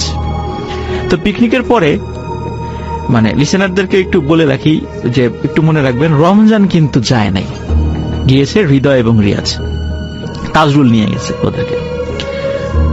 খাওয়া দাওয়ার পরে তাজরুল বলছে হৃদয় এবং রিয়াজকে, এই চল ওই টাঙ্গাপাড়া ইউনিয়নের পলাশ বাজারে আজকে একটা কনসার্ট আছে, ওই কনসার্টটা দেখতে যাব। এখন হৃদয় এবং রিয়াজ বলছে, না রে, রমজান নাই, রমজানকে ছাড়া কিভাবে যাই, ও তো আসলো না, ও ছাড়া যাব না। তাজরুল বলছে, ও নাই তাতে কি, আমরা তো আছি, সবসময় ও থাকতে হবে এমন তো কোনো কথা নেই, চল। কিন্তু ওরা 2 নাসর বান্দা রমজানকে ছাড়া যাবে না। তাজরুল অনেক চেষ্টা করে, কিন্তু ওদেরকে নিতে পারে না। যাই হোক, যে যার বাড়িতে চলে যায়। পরের দিন ভাইয়া আর একটা ঘটনা ঘটে, সেটা হলো ওই হৃদয় যে ছেলেটা মাদ্রাসায় লেখাপড়া করে, সে ওই একটা জায়গায় প্রাইভেট পড়তে যায়, সেটা হলো ওই লাহুরিয়া পশ্চিমপাড়া প্রাইমারি স্কুল নামে একটা স্কুল আছে ওইখানে। ওই বিকাল 4টার সময় ওর একটা প্রাইভেট আছে, ও ওখানে পড়তে যায়। বাড়ি থেকে 2:30-3টার দিকে বের হয়, যেতে যতটুকু সময় লাগে আর কি, একটু আগেই যেত সব সময়। তো বাড়ি থেকে যাওয়ার সময় মানে একটা শর্টকাট রাস্তা রয়েছে, শর্টকাট একটা রাস্তা ধরে, ওই রাস্তার মধ্যে রাসেল ভাই একটা বাগান পড়ে, স্থানীয়ভাবে আবুল খায়েরের বাগান নামে সেটা পরিচিত। ও যখন ওই বাগানের মধ্য দিয়ে যাচ্ছে, হঠাৎ করে দেখে কি, তাজরুল সাথে ওদের বন্ধু সার্কেলের কেউ না, কিন্তু পরিচিত এরকম 3-4 জন, তাদেরকে ওইভাবে দেখে নাই, মানে এমনি মুখ চেনা চেনি, ওদের সাথে বসে তাস খেলছে। এই 4 বন্ধুর আবার একটা বদভ্যাস ছিল, ওরা আবার কার্ড খেলতো, মানে তাস খেলতো। দেখে তাজরুল বসে বসে তাস খেলছে। এখন তাজরুল বলছে, এই হৃদয় কই যাস? বলে যে আমি তো প্রাইভেট পড়তে যাচ্ছি। আয় বয় আমাদের সাথে একটু তাস খেল। বলে না আমার প্রাইভেট আছে। আরে বয়, একটু পরে গেলে কোনো সমস্যা নেই, এত তাড়াতাড়ি গিয়ে কি করবি, সব দিন তো তাড়াতাড়ি যাস। তাজরুল মানে হৃদয় চিন্তা করে, আসলেই তো তাই, একটু বসে। আসলে ভাই ওরা আবার মাঝে মাঝে কি করতো, টাকা দিয়ে তাস খেলতো, মাঝে মাঝে কেউ জিততো কেউ হারতো।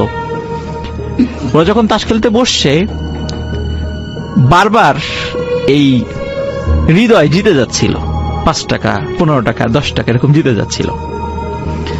এখন তাজরুল বারবার বলছে, বাহ আরো খেল, তুই তো জিতে যাচ্ছিস। এইভাবে কিছু সময় চলার পরে এবং মানে হৃদয়ও মগ্ন হয়ে গেছে তাস খেলায়, হঠাৎ 4টার সময় আসরের আজান দিয়ে দেয়। আসরের আজান যখন, তখন তাজরুল হঠাৎ করে সেন্স ফেরে, আরে আমার তো 4টার সময় প্রাইভেট আছে। শীতকালে কিন্তু আসলে 3:45, 4:45 বা 4টার দিকে আসরের আজান দেয়, শীতকালের ঘটনা ছিল। তো আমার তো আছে, মানে প্রাইভেট আছে, প্রাইভেট পড়তে যেতে হবে। তখন তাজরুল বলে, আরে একদিন প্রাইভেটে না গেলে কি হয়, প্রাইভেট থাক না। বলে, না ওই স্যার আমার আব্বারে বলে দিবে, আমার আব্বা রাগারাগি করবে। বলে, আরে আজকে থাক, আজকে এখানে থাক, আজকে যাওয়ার দরকার নেই। বলে যে না, আমার যেতেই হবে। ও জোর করে উঠে চলে যায়। যাই হোক, প্রাইভেট পড়ে মানে চলে আসার পরে সাধারণত মাগরিবের নামাজের পরে ওদের বাড়ির কাছে একটা দোকান আছে, এখন আছে না হলো আলমগীরের দোকান। সন্ধ্যার পরে ওই দোকানের বিষয়টা কি রাসেল ভাই আপনি মনে হয় দেখেছেন বা লিসেনার অনেকে দেখেছে, গ্রামগঞ্জে কিছু দোকান থাকে, দোকান টেলিভিশন থাকে। তো ওখানে বসে সবাই একটু টেলিভিশন দেখে, চাটা খায়, মোটামুটি ভালোই জমে থাকে আর কি। আর ওই দোকানে একটা ক্যারাম বোর্ড ছিল, ওই ইয়াং ছেলেপেলে সে ক্যারাম বোর্ড খেলতো, মোটামুটি ভালোই জমজমাট ছিল আলমগীরের দোকান। ওরাও কি করতো, মাগরিবের নামাজের পরে ওখানে আসতো, গল্প গুজব করে এসার আগ দিয়ে সবাই বাসায় চলে যেত। ওই সময় হৃদয় যে প্রাইভেট পরে আসছে, মাগরিবের পরে আসছে, আসার পরে এসে দেখে যে তাজরুল তখনও আসে নাই। তো রিয়াজ আছে, রমজানও আছে। হৃদয় এসে বলছে যে ওই দিন আবার রাসেল ভাই বাংলাদেশের একটা খেলা ছিল, কোন একটা দেশের সাথে আর কি, ক্রিকেট খেলা। তো বলছে যে আজকে যদি বাংলাদেশ জেতে তোদেরকে আমি 25 টাকার কটকটি খাওয়াবো। কটকটি কিন্তু ওই যে এক ধরনের গ্রামীণ খাবার আর কি, নিশ্চয়ই লিসেনাররা বুঝতে পারছেন, কটকটি খাওয়াবো। তখন রমজান আর রিয়াজ বলছে যে কটকটি খাওয়াবি, তোর কাছে 25 টাকা কিভাবে আসলো? স্টুডেন্ট মানুষ, 25 টাকা মানে অনেক টাকা। বলে, হ্যাঁ আমি ওই আজকে আবুল খায়ের বাগান দিয়ে যাওয়ার সময় দেখি তাজরুল বসে তাস খেলতেছে, আমি তো ওর সাথে বসে তাস খেলে আমি 50 টাকা জিতছি। বলে, তাজরুলের সাথে তাস খেললি মানে? তাজরুল তো আজকে সারা বিকেল আমাদের সাথে ফুটবল খেললো, আমরা তো একসাথে, ও গোলকিপার ছিল, আমরা তো সারা বিকেল একসাথে খেললাম, এই যে একটু আগে বাসায় গেছে, গোসল করে আসবে এখনই। বলে, আরে না, আমি নিজে খেললাম, এই যে দেখ পকেট থেকে, এই যে দেখ 50 টাকা, আমি তাজরুলের সাথে জিতলাম। বলে, না এটা হতেই পারে না, আশেপাশে সবাই সাক্ষ্য দিচ্ছে, হ্যাঁ আজকে দুপুরের পর থেকেই তো আমরা খেলা নিয়েছিলাম, সন্ধ্যার আগ দিয়ে তাজরুল বাড়িতে গেছে। হৃদয় তো অবাক, তাহলে আমি খেললাম কার সাথে? কিছু সময় পরে তাজরুল চলে আসে, তাজরুলের সাথে হৃদয়ের বিশাল বাকবিতণ্ডা। তাজরুল বলে, আমি তো খেললাম, কেবল গোসল করে আসলাম। হৃদয় বলে যে না, আমি তোমার সাথে তাস খেলছি। তো যাই হোক, এর মধ্যে কি হয় রাসেল ভাই, ওই জায়গাতে কিন্তু ছিল না রিয়াজ, সরি আমি একটা জিনিস ভুল বলছি ভাইয়া, রিয়াজ ওইখানে উপস্থিত ছিল না, রমজান ছিল শুধু। তো রমজান কথা কাটাকাটির এক পর্যায়ে বলতেছে, আচ্ছা ঠিক আছে, গন্ডগোল কম, এখন থামো, চলো আমরা ওই যে পলাশবাজার টাঙ্গাপাড়া ইউনিয়নে কনসার্ট আছে, কনসার্টে যাব। তখন তাজরুল ইয়েরা বলতেছে যে, তখন হৃদয় বলতেছে কি, পলাশবাজার কনসার্ট মানে ওটা তো গতকালকেই শেষ হয়ে গেছে। তখন ওই বলতেছে, রমজান বলছে গতকাল, খেয়াল করেন রাসেল ভাই, ওই যে পিকনিকে কিন্তু রমজান ছিল না। হ্যাঁ, তো হৃদয় বলতেছে যে ওটা তো গতকালকেই শেষ হয়ে গেছে, তুই ছিলি না। তাজরুল আমাকে আর রিয়াজকে কত রিকোয়েস্ট করলো, তুই ছিলি না দেখে আমরা গেলাম না। হ্যাঁ, তাজরুল তো তখন উপস্থিত। তাজরুল বলে, এই বেটা তোকে মাথা খারাপ হয়েছে, আমি পিকনিকে গেলাম কখন, আর আমি তোদেরকে কনসার্টের কথা বললাম কখন?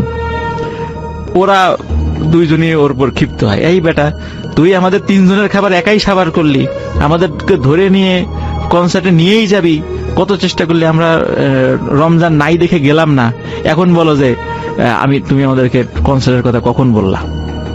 এই শুরু হয়ে যায় বাকবিতণ্ডা।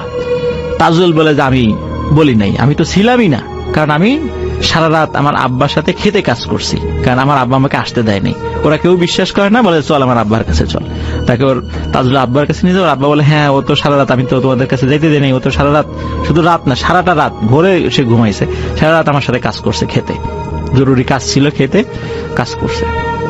তখন ওরা বলে যে, আরে তাজরুল একই সময় একাধিক জায়গায় কিভাবে যাচ্ছে, কিভাবে সম্ভব এটা? ওদের মনে খটকা লাগে। কিন্তু রাসেল ভাই ওই রাত্রে ওই যে আলমগীরের দোকানে ওখানে রিয়াজ যে ওদের বন্ধু, সে ছিল না। রাতের বেলা আর একটা ঘটনা ঘটে। রাত প্রায় ভাইয়া 11টা-12টা। হঠাৎ করে রিয়াজের যেই রুমে ঘুমাতো ওর জানলায় ঠক ঠক ঠক ঠক আওয়াজ। রিয়াজ খুলে দেখে তাজরুল দাঁড়িয়ে আছে বাইরে। তখন বলে, কিরে তাজরুল, এত রাত্রে? তাজরুল বলতেছে যে চল, ওই একটা পুকুর আছে না, বলে কামারের পুকুর, বলে কামারের পুকুরে মাছ ধরবো রাতের বেলা, অনেকেই মাছ টাছ ধরে চুরি করে, আমরাও মাছ ধরবো। তখন বলে যে ভালো আইডিয়া। স্বাভাবিকভাবে ইয়াং ছেলে পেলে তো একটু দুষ্টামি তো অভ্যাস থাকবেই। বলে তাহলে বের হয়েছে। বের হওয়ার পর হঠাৎ করে মনে হয় আচ্ছা এরকে নিয়ে রমজানকে নিয়ে গেলে কেমন হয়। তাজরুল বলে না না, রমজানকে ডাকার কি দরকার, তুই চল। রমজানের বাড়ি কিন্তু একদম রিয়াজের বাড়ির পাশাপাশি, একদম পাশাপাশি। বলে না না না, রমজানকে নিয়ে যাব। তাজরুল বলে না না, রমজানকে ডাকার দরকার নেই। বলে না না, ওকে নিয়েই যাব। রমজানকে ডাকা শুরু করছে। রমজান বের হয়ে আসে, বলে যে রমজান চল, ওই যে তাজরুল আসছে, আমরা মাছ ধরতে যাবো কামারের পুকুরে। তাজরুল কই? বলে এই যে তাজরুল। ও মাথা ঘুরায় দেখে তাজরুল নাই। তখন ওরা ভয় পাইছে যে এই যে তাজরুলকে নিয়ে যে সমস্যা, এক এক সময় এক এক জায়গায় থাকছে, এটা কিভাবে সম্ভব। তখন ওই রাত্রে পরের দিন সবাই নিজেদের ফ্যামিলিকে জানায় ঘটনাটা, যে এই এই সমস্যা হচ্ছে। তখন ওদের ফ্যামিলির লোকজন বুঝতে পারে যে সবাই গ্রামে রটনা রটে যায়, তাজরুলকে ভূতে ধরেছে, ওই একই সময় একাধিক জায়গায় থাকছে। তখন ওই গ্রামে আরেকটা ইয়ে আছে, তৈলক্ষ পাড়া বলে আর কি, ওইখানে ইসলাম ফকির নামে একজন খুব ভালো একজন কবিরাজ ছিলেন, মারা গেছেন অল্প কিছুদিন হলো, আল্লাহ মাফ করুক তাকে, আল্লাহ জান্নাত নসিব করুক। খুব ভালো মানুষ ছিলেন আর কি। ওই ইসলাম ফকিরের কাছে নিয়ে, উনি প্রতি বৃহস্পতিবার বিভিন্ন রোগী দেখতেন আর কি। তো ইসলাম ফকিরের কাছে নিয়ে যাওয়ার পরে ওই তাজরুলকে নিয়ে যাওয়া হয়। তো তাজরুলকে নিয়ে যাওয়া হলে ইসলাম ফকির তার যে রিচুয়াল করে একটা জিন হাজির করে। ওই জিন হাজির হয়ে যখন হাজির হয় তখন ওই ইসলাম ফকির বলে যে তোর নাম কি? তখন ওই জিন বলে আমার নাম নিশি। তার নাম হচ্ছে নিশি। তোর কাজ কি? বলে রাতের বেলা মানুষকে মোহে আচ্ছন্ন করে ক্ষতি করাই আমার কাজ। বলে এদের পিছনে লাগছিস কেন, ওরা তো বাচ্চা মানুষ। বলে যে যেহেতু মোহে ফেলে আচ্ছন্ন করাই আমার কাজ, তো ওরা যতদিন মাহফিলে ইসামতি বিলের মধ্যে দিয়ে যাচ্ছিল, তখন ওই যে ছোট্ট ঘরের মধ্যে লাশ, তারপরে আলো, উৎস ছাড়া আলো, তারপরে একজন ওদের পরিচিত একজন পঙ্গু কৃষকের সুরত ধরে ভয় দেখানো, এগুলো আমরাই করেছিলাম মজা করার জন্য। যখন দেখলাম যে ওরা তেমন কোনো ভয় পাচ্ছে না, এমনি চারজন একসাথে, তখন চিন্তা করলাম ছোটখাটো একটা ক্ষতি করি। এই ক্ষতি করার নিয়েতে ওদেরকে ধোকা দিয়ে ওই শ্মশান ভিটায় নিয়ে আসি। কিন্তু বারবার ওরা বের হয়ে যাচ্ছিল, আবারও নিয়ে আসি। থার্ড টাইম যখন হৃদয় নামে ছেলেটা কোরআন তেলাওয়াত শুরু করে, তখন আর ক্ষতি করতে পারিনি, ওরা চলে যায়। তখন চিন্তা করলাম আচ্ছা ঠিক আছে, ছেলেগুলা গেছে শেষ, ঘটনা শেষ, এই পর্যন্তই। কিন্তু ওরা যখন ফিরে আসার সময় বাস ঝাড়ে এসে ওই তাজরুল আমাদেরকে কটাক্ষ করে, হেয় করে অনেকগুলো কথা বলেছে, যেটা আমাদের খুব লেগেছে। তাজরুলকে আমরা ছাড়বো না, শুধু তাজরুলকে না, ওর যে বন্ধু বান্ধব আছে তাদেরকেও ছাড়বো না। ওদেরকে ক্ষতি করার জন্যই প্রথমে পিকনিকের ছল করে ওদের দুইজনকে কনসার্টে ডেকে আনছিলাম, পরে কনসার্টের নাম করে দুইজনকে নিয়ে যেতে চেয়েছিলাম, কিন্তু ওরা যায় নাই, রমজান নাই, এই জন্য ওই দুইজন যায়নি, ওই দিন ক্ষতি করতে পারি নাই। এরপরে ধরলাম হৃদয়কে, বাগানের মধ্যে তাস খেলার ছল করে ওকে আটকাইলাম। ইচ্ছা ছিল মাগরিব পর্যন্ত আটকাবো, শুধু মাগরিব পর্যন্ত যদি আমাদের সাথে থাকতো তাহলে ওই দিনই হৃদয়কে শেষ করে দিতাম। ওকে বারবার ইচ্ছা করে আমরা জিতিয়ে দিচ্ছিলাম, 5 টাকা 10 টাকা করে, যাতে ও আরো অনেকক্ষণ থাকে। যখনই মাগরিব আসরের আজান দিয়েছে, তখনই ওর উপর যে আমাদের প্রভাবটা সেটা দুর্বল হয়ে গেছিল, এই জন্য ও চলে যেতে পারছে এখান থেকে, ওকে আটকাতে পারি নাই।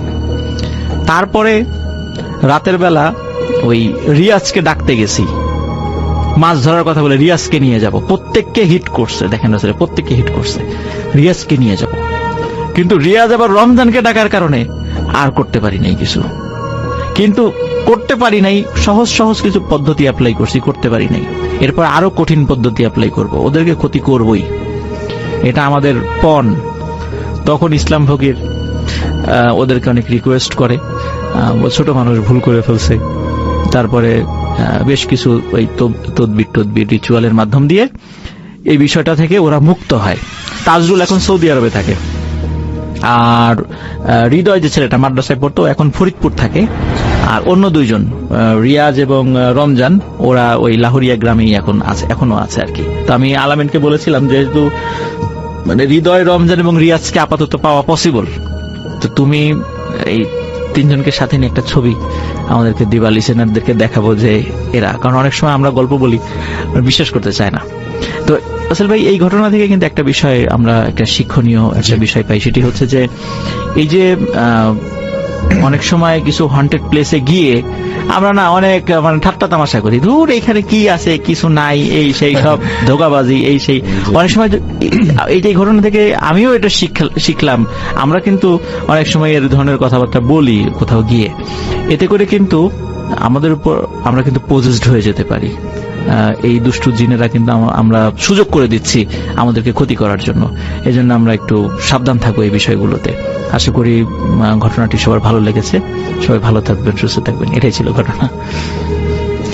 Thank you so much Afnan ভাই। আমি দেখতে পাচ্ছি অনেকে আসলে কমেন্ট করছেন এবং কমেন্ট করবেন, সেটা স্বাভাবিক। আফনান ভাই যখন স্টুডিও থাকেন সবাই কথা বলতে চান, এবং আজকে ইন্টারনেটের অবস্থা কিন্তু এমনিতে খুব খারাপ, কিন্তু এখনো পর্যন্ত আমরা তেমন কমপ্লেন পাই নাই। আমি আমি আমি দেখছি যে আমার যে ইন্টারনেট, আমার এখানে ফেসবুকই লোড হচ্ছে না, এরকম একটা অবস্থা। সো আমি যেটা বলতে চাই আপনাদের সবাইকে, সেটা হচ্ছে যে আপনারা যারা সঙ্গে আছেন তাদেরকে অনেক ধন্যবাদ। অনেক আসসালামু আলাইকুম প্রিয় লিসেনার আরজে রাসেল ভাইয়া, আশা করি আপনি ভালোর দলেই আছেন। ভাইয়া প্রথমেই আমি ধন্যবাদ জানাবো যে আমাদের জন্য এইরকম একটি ভয়েস মেইল পাঠানোর সিস্টেমটি চালু করেছেন। ভাইয়া অনেকেই আপনার সাথে যোগাযোগ করার জন্য অনেকভাবে চেষ্টা করে, তাদের অনেক ঘটনা থাকে আপনাকে দিতে চাই, কিন্তু আপনার কাছে কেন জানি তাদের ঘটনা শেয়ার হয় না বা সিলেক্টেড হয় না। ভাইয়া যদি আমার এই ঘটনাটি আপনার সিলেক্ট করেন, তাহলে আমি অডিয়েন্সের উদ্দেশ্যে বলবো আজকে এই ঘটনাটি অনেক অনেক ভয়ঙ্কর হতে যাচ্ছে। গতকালকে আমি ভূত.com যে রেকর্ড করে আসার পরে অনেকেই ভাইয়া আমাকে বলেছে যে ভাইয়া এইবার গেলে আমার ঘটনাটি পড়বেন, এবার যদি ভূত.com যান তাহলে আমার ঘটনাটি পড়বেন। এভাবে অনেক অনেক ঘটনা পাঠিয়েছে আসল ভাই আমার ফেসবুক আইডির মধ্যে। সেখান থেকেই কিছু ভয়ঙ্কর ঘটনা সিলেক্ট করে আজকে এসেছি ঘটনা শোনাতে। ভাইয়া আমি ঘটনাটি পড়ে খুবই ভালো লেগেছে এবং অনেক ভয়ঙ্কর একটি গ্রামের ঘটনা তারা শেয়ার করেছেন। গল্পটা শুরু হয় শহরের এক দূর প্রান্তে, মানে শহর থেকে অনেক দূরে ঘন গাছপালায় ঘেরা এক নির্জন গ্রামে। গ্রামের নাম ছিল শালবন। নামে শালবন হলেও পুরো বনটাই ছিল নানা রকম পুরনো আর বিশাল গাছে ভরা। গ্রামবাসী বিশ্বাস করত এই জঙ্গলে কোনো এক শক্তিশালী জিনের আস্তানা আছে, তাই দিনের আলো থাকতেও কেউ একা সেই জঙ্গলের ধারে কাছেও যেত না। আমাদের এই ঘটনার প্রধান চরিত্রে ছিলেন আশরাফ সাহেব। এই আশরাফ সাহেব ছিলেন গ্রামের একজন প্রভাবশালী ব্যক্তি এবং ধনী ব্যক্তি। তিনি শহরে বড় হওয়া একজন আধুনিক মানুষ ছিলেন, তাই জিন, ভূত বা এসব কুসংস্কারে তার একদমই বিশ্বাস ছিল না। তিনি গ্রামের মাঝখানে তার পূর্বপুরুষদের তৈরি বিশাল পুরনো এক দালানে বাস করতেন। দালানটি এতই পুরনো ছিল যে রাতের বেলা তার ফাঁক ফোকর দিয়ে বাতাসের চলাচলও এক অদ্ভুত শব্দ হতো, যা গ্রামের মানুষ বা মানুষের কাছে ছিল এক জিনের একটা অলৌকিক শব্দ বা তাদের নিজেদের কথোপকথন। একদিন আশরাফ সাহেব গ্রাম থেকে 5 কিলোমিটার দূরের এক ছোট্ট বাজার থেকে ফেরার পথে রাত হয়ে যায়। সেদিন ছিল অমাবস্যার রাত। আকাশ কালো মেঘে ঢাকা, একটু আলো নেই। এতটুকু আলো ছিল না সত্যই। রাস্তাটা শালবনের পাশ দিয়েই গেছে। আশরাফ সাহেবের গাড়ির হেডলাইটও ঘন অন্ধকারে খুব বেশি দূরে পৌঁছাচ্ছিল না। আসলে রাসেল ভাইয়া, দেখা যায় অনেক নতুন পিচ ঢালা রাস্তা দিয়ে আমরা যখন হেডলাইটের আলো ফেলে যাই, খুব একটা আলো দেখায় না। ঠিক তেমনই তার ক্ষেত্রে হয়েছিল। হঠাৎ করেই রাস্তার মাঝখানে তার গাড়িটা বিকল হয়ে গেল, অর্থাৎ নষ্ট হয়ে গেল। আশরাফ সাহেব অনেক চেষ্টা করলেন, কিন্তু কোনো লাভ হলো না। মোবাইলেও কোনো নেটওয়ার্ক নেই। উপায় না দেখে তিনি গাড়ি থেকে নামলেন।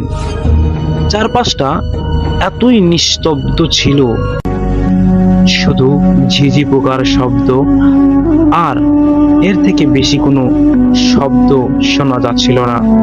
মাঝে মাঝে বন্য কোনো প্রাণীর ডাক শুনতে পেত।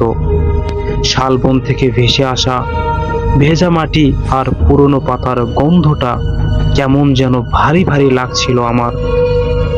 তিনি গাড়ির বনেটে হাত দিয়ে একটা ঠান্ডা স্রোতের আবহাওয়ায় তার শির দ্বারা বয়ে গেল এক অদ্ভুত, এক ভয়ঙ্কর ঘাম।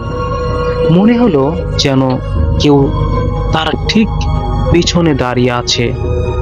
আশরাফ সাহেব শিক্ষিত মানুষ, তবু এই পরিবেশে তার বুকটা ধড়ফড় করে উঠল। তিনি সাহস করে পিছন ফিরলেন, কিন্তু কাউকে দেখতে পেল না। ঠিক তখনই তিনি শুনতে পেলেন কারো আস্তে আস্তে বলা কথা। কেউ তার নাম ধরে ডাকছে, ঠিক তার কানের কাছে। আশরাফ, আশরাফ। তিনি এবার দ্রুত ঘুরে তাকিয়ে দেখলেন কিছুই নেই। তার মনে হলো যেন বাতাসের সাথে মিলিয়ে যাওয়া একটা শব্দ। তিনি ভাবলেন হয়তো বেশি ভয় পাওয়ার কারণে তার মনের ভুল এটা। গাড়ির কাছে ফিরে যেতেই দেখলেন ড্রাইভারের জানালার দিকে। জানালাটা অল্প খোলা ছিল, কিন্তু পুরো বন্ধ, সেটা এখন পুরো বন্ধ। অথচ তিনি নিশ্চিত ছিলেন তিনি সেই জানালার কাজটি ফুল বন্ধ করেনি। এইবার আশরাফ সাহেবের আধুনিক মনও যেন একটু দমে গেল ভয়ের চরিত্রে। তিনি দ্রুত গাড়ির দরজা খুলে ভিতরে ঢুকলেন। দরজাটা বন্ধ করার সাথে সাথেই বাহির থেকে কেউ যেন গাড়ির ছাদে খুব জোরে আঘাত করলেন। ধুম করে উঠলেন শব্দটা। এত জোরে শব্দটা বা তীব্র ছিল যে কাচের জানালাগুলো কেঁপে উঠল। আশরাফ সাহেবের গাড়ির ভিতরে কেমন জানি একটা ভূমিকম্পের মতো হতে লাগলো, এবং এইবার আশরাফ সাহেব গাড়ির ভিতর থেকেই হাঁপাতে লাগলেন। তিনি এবার দেখতে পেলেন গাড়ির সামনের কাচের উপরে বাহির থেকে একটা লম্বা সরু আঙ্গুলের ছাপ, যেন কেউ কাচের ওপরে হাত দিয়ে ভর করে দাঁড়িয়ে আছে। ছাপটা দেখতে দেখতে মানুষের হাতের মতো নয়, অনেক বেশি লম্বা এবং অস্বাভাবিক রকমের সরু ছিলেন। আশরাফ সাহেবের ভয়ে তার হাত পা ঠান্ডা হয়ে যায়। তিনি চোখ বন্ধ করে বিড়বিড় করে সৃষ্টিকর্তার নাম জপতে শুরু করলেন। তখন গাড়ির সামনের দিক থেকে একটি কণ্ঠস্বর ভেসে এলো। কণ্ঠস্বরটি অস্বাভাবিক গভীর, যেন 100 বছর পুরনো কোনো কূপের ভিতর থেকে ভেসে ভেসে আসছেন। আশরাফ, তুমি কেন আমার রাজ্যে প্রবেশ করেছ? জানো না এই পথে মানুষের জন্য প্রবেশ নিষেধ? আশরাফ সাহেব সাহস করে চোখ খুললেন এবং গাড়ির ঠিক সামনে হেডলাইটের আলোয় একটা অবয়ব স্পষ্ট হলো। সেটা মানুষের মতো নয়, তবে মানুষের আকারেই দাঁড়িয়ে আছে। উচ্চতায় প্রায় 7 ফুটেরও বেশি হবে, আনুমানিক করা যায় ভাইয়া। তারপর ভাইয়া তার গায়ের রং ছিল একদম আবছা, কিন্তু তার দুটো চোখ যেন সবুজ রঙের আগুনের শিকড়ে বের হচ্ছে।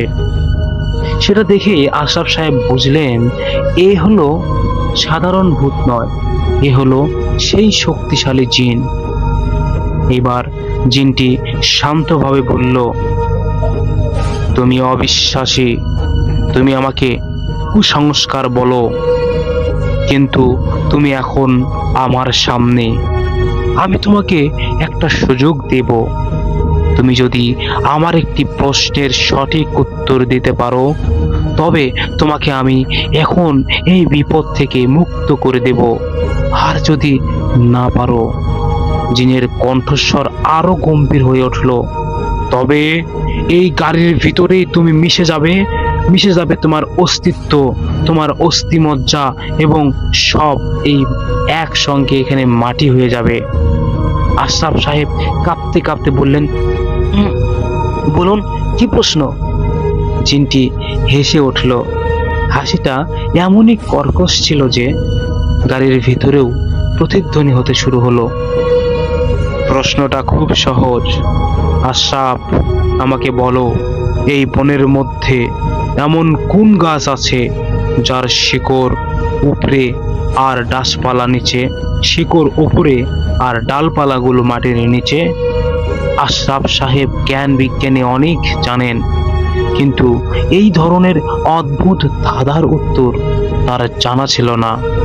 তিনি ভাবতে লাগলেন, উল্টো গাছ, শিকড় উপরে আবার ডালপালাগুলো নিচে। তিনি শালবনের সব গাছপালা চিনতেন, এমন কোনো গাছের কথা তার মনে পড়ল না। সময় বয়ে যাচ্ছিল, জিনটি তার দিকে তাকিয়ে স্থির হয়ে দাঁড়িয়েছিল। তার সবুজ চোখ জোড়া আশরাফ সাহেবকে যেন পুড়িয়ে দিচ্ছিল। আশরাফ সাহেব যখন উত্তর দেওয়ার জন্য হাঁসফাঁস করছিলেন, তখন তার হঠাৎ মনে পড়ল তার বাবা তাকে ছোটবেলায় একটা ইসলামী প্রবাদ বলেছিলেন। তার মনে পড়ল পবিত্র কোরআনের শরীফে একটি উপমা আছে। তিনি দ্রুত চোখ বন্ধ করে সাহস সঞ্চয় করলেন, আর তিনি বললেন, আমি উত্তর দেব তোমাকে। জিনটি বলল, বলো, তোমার সময় শেষ। আশরাফ সাহেব দৃঢ় কণ্ঠে বললেন, সেই গাছটি হলো ইমানের গাছ, টেক অফ ফাইট, যার ভিত্তি হলো বিশ্বাস, আর যার শাখা প্রশাখা অর্থাৎ তার ফল ও কার্যবলী পৌঁছায় ঊর্ধ্বলোকে সৃষ্টিকর্তার দিকে। জিন এটি শুনে জিনটি স্থির হয়ে গেলেন। তার সবুজ চোখ জোড়া ধীরে ধীরে নিভে গেল। চারপাশে এক হিম শীতল নীরবতা নেমে এলো। কিছুক্ষণ পর জিনটি একটি দীর্ঘশ্বাস ফেলে তার কণ্ঠস্বরে এবার আর কোনো ভয় ছিল না, ছিল এক অদ্ভুত বিষণ্ণতা। ঠিক বলেছ, সঠিক উত্তর দিয়েছ আশরাফ, তুমি মুক্ত। জিনটি ধীরে ধীরে আবছা হয়ে গেল। কয়েক মুহূর্তের মধ্যেই চারপাশটা আবার শান্ত হয়ে গেল। গাড়ির কাচের উপরে আঙ্গুলের ছাপও আর নেই। আশরাফ সাহেব তখনও ভয়ে কাঁপছিলেন, কিন্তু তার মনে হয়ে গেছে যে গাড়িটি একটু আগেও নষ্ট ছিল সেটা এখন স্টার্ট নিয়েছে। আশরাফ সাহেব এক মুহূর্তও দেরি না করে দ্রুত গাড়ি চালিয়ে গ্রামের দিকে রওনা দিলেন। পরের দিন সকালে তিনি শহরে চলে গেলেন। সেই দিন থেকে আশরাফ সাহেব আর কোনো দিন জিন ভূতের গল্পে বা ঘটনাকে কুসংস্কার বলেনি। তিনি বুঝেছিলেন মানুষের যুক্তি আর জ্ঞানের বাইরেও একটি জগৎ আছে যার ক্ষমতা অনেক বেশি।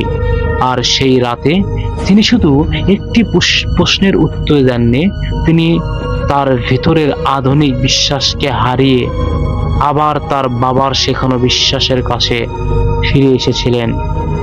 সেই ঘটনার পর থেকে তিনি আর কোনো দিন শালবনের পাশ দিয়ে রাতের বেলা যাতায়াত করেনি।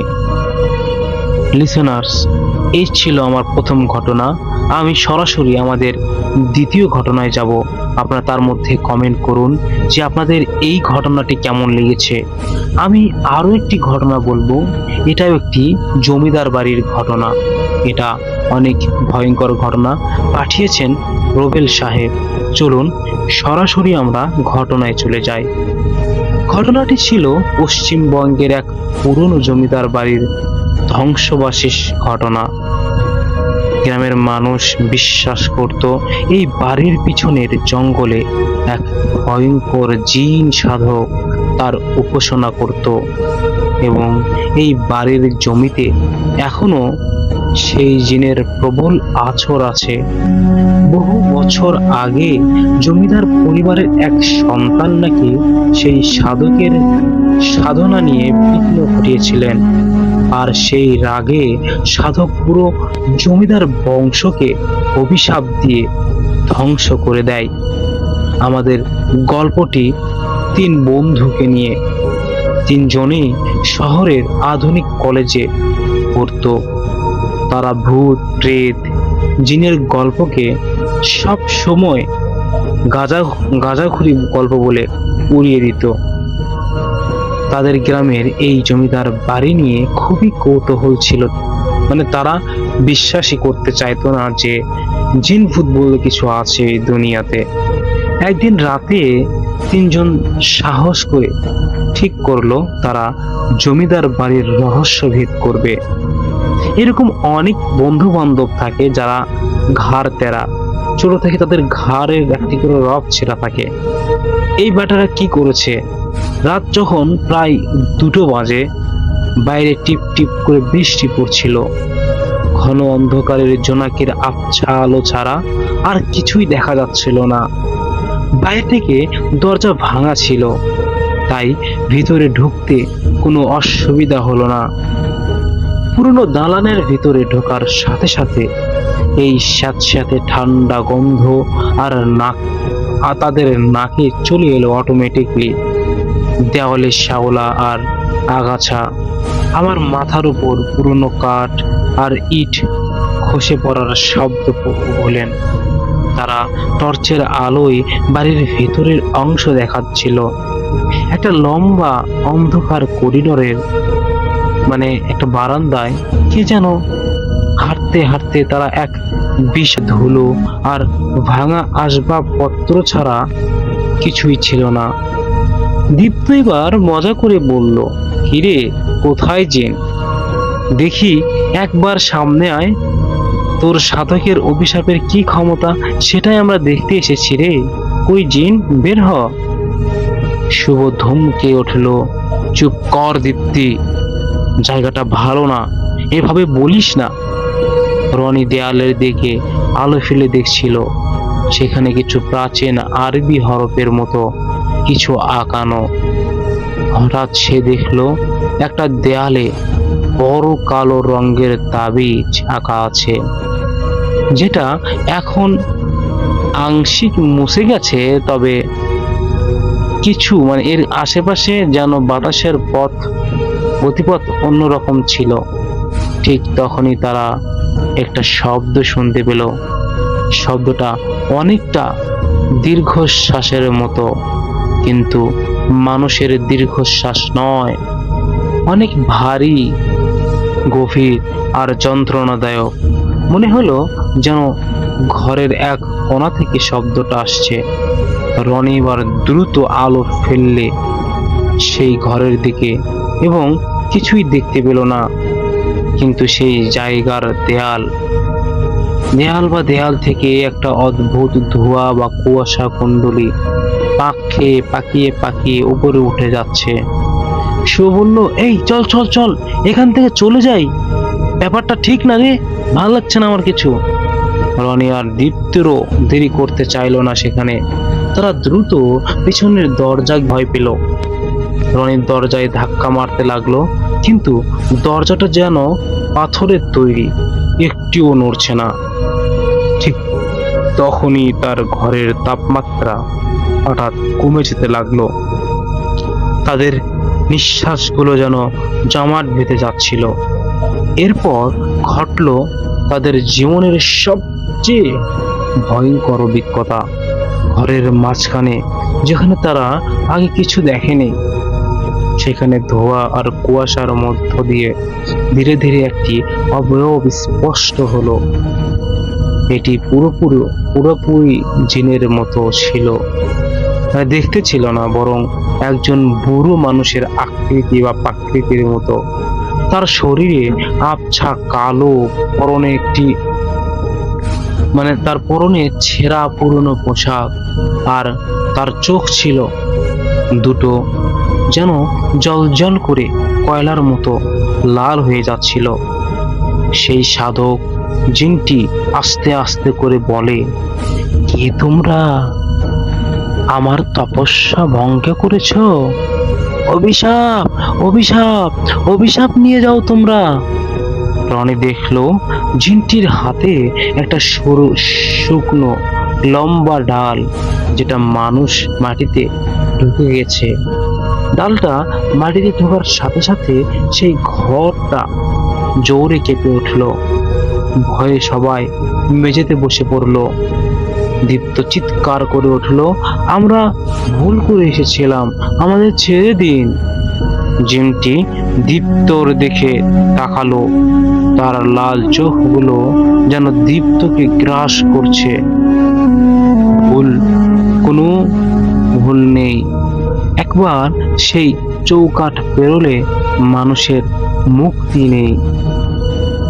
জিনটি এবার রনিকে লক্ষ্য করে একটি তার ডালটি ছুঁড়ে মারলো। রনি দ্রুত পাশ কাটিয়ে গেল, কিন্তু ডালটি দেয়ালে লাগাতেই বিকট শব্দের সাথে সাথে সবাই কাঁপিয়ে উঠলো, আর সেই দেয়ালে আঁকা পুরনো তাবিজটি পুরোপুরি ভেঙে গেল। লিসেনার্স, তাবিজ ভাঙার সাথে সাথেই জিনটি আরো বেশি শক্তিশালী হয়ে ওঠে। তবে রাসেল ভাই একটা কথা, যে অবয়ব আরো বড় এবং কালো হয়ে গেল, এবং সে হা হা করে হেসে উঠল। সেই হাসিটা এত ভয়ানক ছিল যে তাদের কান ফেটে যাওয়ার উপক্রম। জিনটি রনিকে ধরতে উদ্যত হলো কিন্তু রনি দেখলো তাবিজ ভাঙ্গার ফলে দেয়াল থেকে কিছু খড়িমাটির গুঁড়ো মেঝেতে পড়ছে। রনি হঠাৎ করে মনে পড়লো তার দাদা বদলান, কিন্তু পিছনের দেয়ালে লাগলো তাবিজের ভাঙা গুঁড়োগুলো বাতাসে ছড়িয়ে গেল। গুঁড়োগুলো জিনটির গায়ে লাগার সাথে সাথে রাসেল ভাইয়া যে যন্ত্রণায় কুকড়াতে লাগলো, তিনি বিশাল শরীরটা ছেড়ে ছোট হতে লাগলো, আর লাল চোখগুলো যেন নিভে যেতে লাগলো। সে চিৎকার করে, না, আমাকে তোমরা মেরো না। একসাথে শুভ আর দীপ্ত ভুলে গিয়ে দরজা তালা ভাঙার জন্য জোরে জোরে ধাক্কা মারতে লাগলো। পবিত্র গুরুর আঘাতে জিনটি এবার পুরোপুরি ভেঙে পড়লো, আর অবয়ব ধোয়ার মতো মিশিয়ে গেল। ঘরের ভিতরের ঠান্ডা ভাবটা কেটে গেল। একই সময় বাইরের বৃষ্টিও থেমে যায়, এবং দরজা যেন আপনা আপনি খুলে গেল। এবার তিন বন্ধু মুহূর্তের মধ্যেই বাইরে বেরিয়ে এলো। পেছনে ফিরে একবারও তাকালো না। সারা রাত তারা দৌড়ে গিয়ে গ্রামের শেষ প্রান্তে পৌঁছালো। পরের দিন তারা জমিদার বাড়িটি পুরোপুরি সিল করে দেওয়ার জন্য গ্রামের মুরব্বীদের অনুরোধ করলো। তারা আর কখনোই সেই জমিদার বাড়ির দিকেও ফিরে যাবে না, বা ফিরে তাকায়নি। সেই রাতের অভিজ্ঞতা তাদের জীবনের সবচেয়ে ভয়ঙ্কর স্মৃতি হয়ে রইল, এবং আর তারা কখনো জিনের ভূতের অস্তিত্বকে বিশ্বাস করার সাহস পায়নি। এই ছিল আজকের ঘটনা রাসেল ভাইয়া। আর যদি আমার ঘটনাটি আপনার কাছে ভালো লেগে যায়, অবশ্যই শেয়ার করবেন, অনেক অনেক খুশি হব। এখানে রাসেল ভাইয়া দুইজন ব্যক্তি আমাকে ঘটনা পাঠিয়েছিল, দুইটা জিন কেন্দ্রিক ঘটনা আমি শেয়ার করেছি। আপনি যদি পারমিশন দেন ভাইয়া, লিসেনারদের উদ্দেশ্যে দুইটা কথা বলতে চাই। দেখুন, আপনারা যারা আমার কণ্ঠে ভূত এফএম শুনতে চান আর যে রাসেল ভাইয়ার ঘটনার মধ্যে ভূত.com-এ, আমি আপনাদেরকে বলি আজ রাসেল ভাইয়ার কাছে এত ভৌতিক আর্টিস্ট আছে যে আমি চাইলেই তার অফিসে গিয়ে আপনাদেরকে ঘটনা শোনাতে পারবো না। আমাকে পার্সোনালি ডাকতে হবে, দেন আমি যাব।